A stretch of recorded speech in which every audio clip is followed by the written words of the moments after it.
მოვიცალეთ ყველა. ამ პროექტზე კომენტარს მოვიცალეთ ყველა. ნუ მე არ მეცალა. განსაკუთრებით ოპერატორმა მოიცალა. ოპერატორმა და ერთვიანი დასვენების შემდეგ ოპერატორმა და ოპერატორმა. ყველა კაი მოდი. კაი, ჩემი ბრალია, ოღონდ შენ აღარსად გაიქცე. კადს მიღმა რო ჩხუბობდი ჩემზე, მიდი ახლა ვჩხუბობ, ბარემ ხალხს მაგრამ. არა, კადს მიღმა, კადში ვჩხუბობდი და კადს მიღმა იძახი ხა შენ. მოკეს ცუდი კლიენტი ხარო.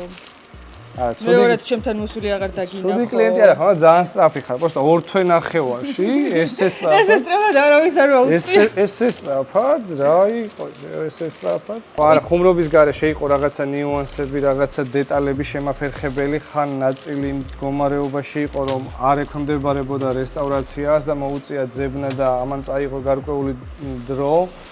ამან დაგოკარგინა გარკვეული დრო და შემდეგი ხელახლა იმის გამზადებას მე კიდე რაღაცა კითხვის ნიშნების ქვეშ იყო ის რო არ გამოსულიყო ისევ ბლოგზე რო აღმოჩენილიყო მსგავსი კორუზიები ისევ რა გზა უნდა გამოგვენახა და ალტერნატივები რაღაცეები ხან იყო ხან არ იყო ფიზიკურად იმ ეტაპზე საქართველოს ბაზარზე რომ შეგვეძინა ანძრავი ან სათადარიგო ნაწილი რა როგორც იქნა მოვაგუროვეთ ნაწილები ახალი ისე რესტავრაცია ჩაუტარდა მეორად, სადაც უტარდებოდა იქამდე რესტავრაცია და რა ვიცი მოვიდა მართლა იზო რომ ავაწყოთ რავი რა